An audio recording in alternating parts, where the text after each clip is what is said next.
Hey everyone, welcome back to my channel. Today we will be discussing how to stay relevant through content creation. This was actually a deck that I prepared for a talk that I was supposed to attend and present to. Kaso things happened kaya hindi ako nakapunta. So naisip ko, sayang naman kasi there are some people asking me things about content creation and how I managed to stay relevant in the last 19 years. Because yes, I have been in this industry for 19 years na, and hopefully I'll be able to share something that will help someone out. Now, who am I and why am I here? So, my name is Kathy Balmores, and I have been blogging for about 18 years or 19 years na this January. I was also the editor of pssd.ph, and on social media, my name is Miss Kathy Kenny, or on TikTok, it's I am Kathy Kenny. So, I have been doing content for almost 2 decades na rin. So, feeling ko naman kahit papaano, I have something to contribute. Now, this is what we will be discussing. Ayan, di ba may table of contents? Kasi nga, as I told you guys, this was actually a deck that I prepared for a talk that I was supposed to do for FH moms. Kaso, hindi ko nagawa. And nasasayangan naman ako dun sa na-prepare ko. So, sabi ko, might as well do it here na lang on my YouTube channel.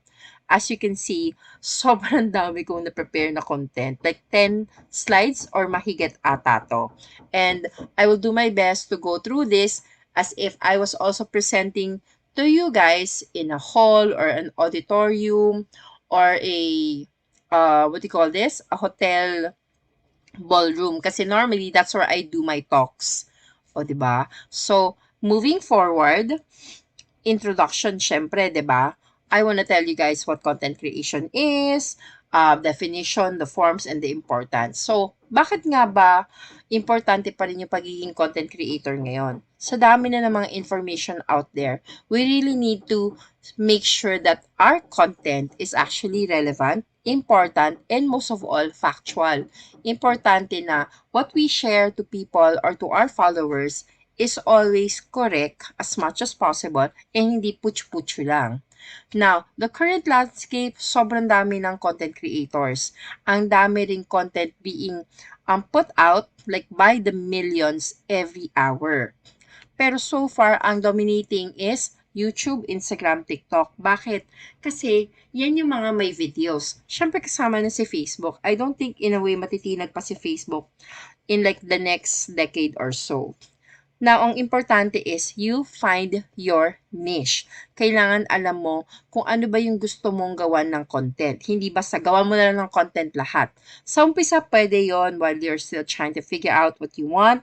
Is it edutainment, educational entertainment? Is it a cooking niche? You want to present what you cook on a daily basis? Is it cleaning hacks that you want to share to your audience? Is it about motors, about cars, about photojournalism, tips and tricks? O gusto mo ba magpatawa lang? Depende yan kung ano yung niche. But make sure it always balances out. Now, how do you stand out? Actually, itong question na to mahirap. Kasi, ang hirap to stand out nowadays. Except na lang if you really have a certain unique style, unique skill.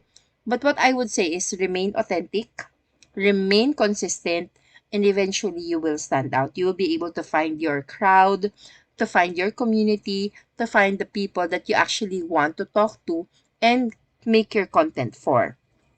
Sa trends naman, ang latest trends, short form, long form, interactive content, actually lahat yan, depende pa rin sa'yo kung ano gusto mo. What I would say is try out the trends, see which one you love doing, and see which one resonates with your audience.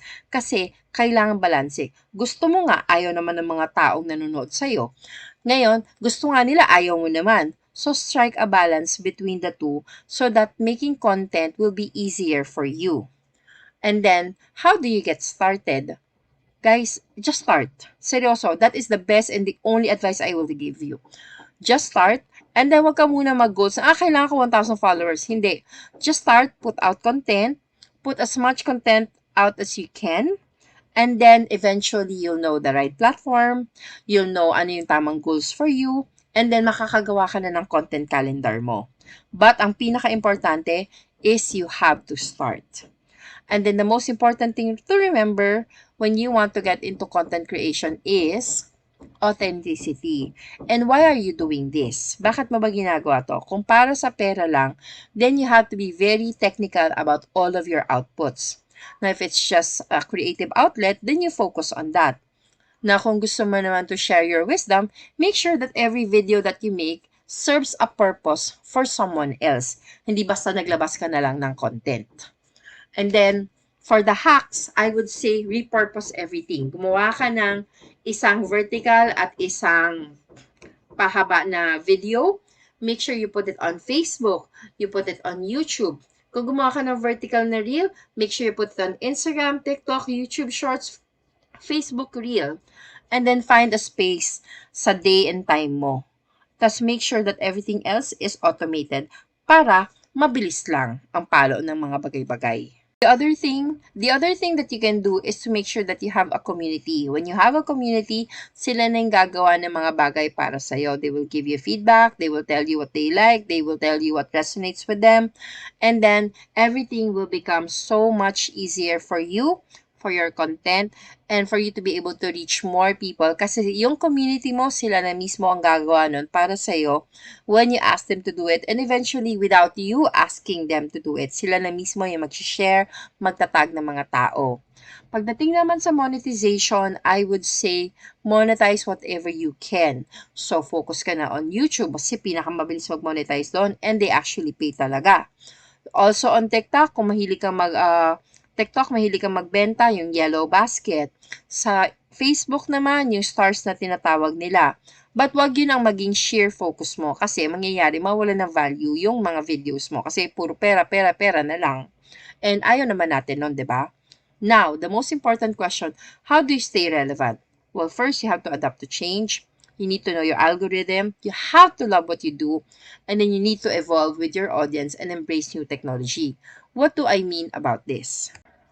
Ang ibig sabihin nito is, hindi ka pwedeng steady lang kung nasaan ka. So, for example, I've been blogging for 19 years. Hindi pwedeng blog lang ako. I had to do Facebook, I had to do Reels, I had to do TikTok. Kasi, yung audience mo, lumilipat sila sa iba-ibang lugar. And since gusto mo silang ma-reach pa rin, you have to also go where they are. Now, algorithm updates, I make sure I'm subscribed to newsletters sa mga relevant na tao who talks about the updates and informs us kung ano yung mga pagbabago para alam namin kung ano yung i-adjust in our own platforms and space. Loving what you do. Katulad ng sinasabi ko, you will not last in this industry if you do not love what you do. Same with other industries. Hindi ka magtatagal sa ginagawa mo kung hindi mo gusto yung ginagawa mo, kung napipilitan ka lang. And then, syempre, andyan yung embracing new technology. Minsan talaga, it's a struggle to like new technologies. That's why it's important that you learn them at your own pace. And then, ang pinaka-importante, evolving with your audience. Siyempre, kailangan sabayan mo yung audience mo, but not to the point na mapapabayaan mo na yung personality mo and yung sariling gusto mo. You have to make sure everything is all equal, okay? And so, this is how I stayed relevant. 18 years now, 5,383 blog posts, 8,966 Instagram posts, 200 plus YouTube posts, and it is a struggle, but I love what I do, and that's why I'm able to stay here for the last 19 years. If you have any questions, leave it in the comment below.